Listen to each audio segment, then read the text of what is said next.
Hey, fellow crafters, are you ready to dig a little deeper? Because today we are going deeper. Sir. Deeper, yeah, into the story of Minecraft, Ooh, yeah. the game that took the world by storm and Block by block. block by block. That's right. We're going to be using a YouTube video essay by Neo that tells the whole story. The whole thing. The whole thing from, humble beginnings Humble. to the Microsoft acquisition. That big. Huge. Yeah, that $2.5 billion acquisition by Microsoft. Have you ever wondered how a game about digging and building It seems so simple. became a global phenomenon? Way.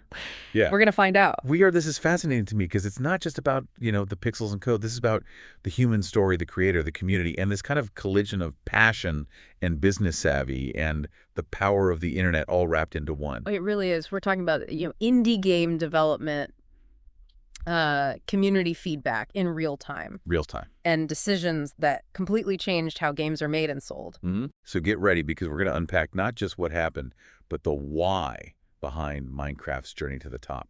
Okay, so let's start at the beginning. It all begins with Marcus Persson, also known as Notch. This guy was practically coding in his sleep. I mean, even when he had a day job, he was creating games on the side. Wow. Talk about dedication. That's amazing. And that's where things get kind of interesting. Yeah. He was working at Midas Player.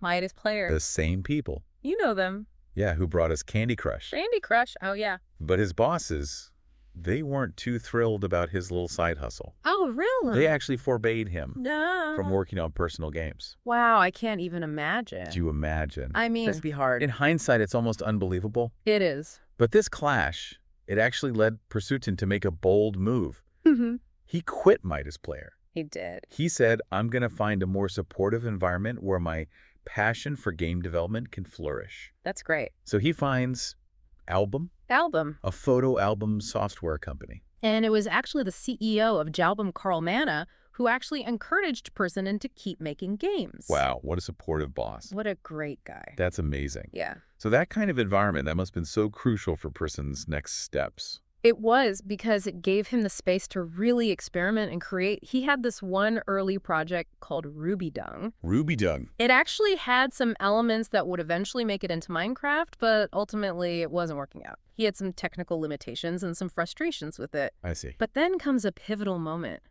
Persson discovers this game called Infinimeter. Infinimeter. Now, this was another mining game, right? Mm-hmm. Another mining game. But what's interesting is that players, they quickly figured out that it was way more fun to build things than to actually play the game as intended. They kind of hacked the game. They did. They figured it out. They're Yeah. like, we like building stuff more Right. than we like playing the games. And the creator of this game, Zachary Barth, he was facing his own set of development challenges, and he ultimately decided to open source the code. Open source, what's the big deal? This is huge. Open source means that anybody can access the code and tinker with it, Wow. It's like a shared blueprint for building something amazing. Okay. So that was a real turning point. That was a game changer for a person, right? It was. He saw the potential in this code and its open nature, and he started incorporating those elements into his own work. And so the earliest version of Minecraft was born. It was born. Dubbed Cave Game. Initially called Cave Game. Cave Game, okay.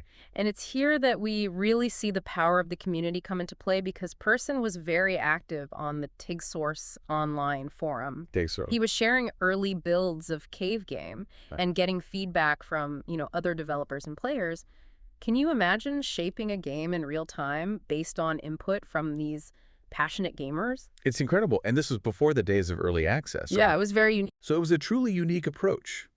People were posting screenshots of their creations, suggesting features, reporting bugs.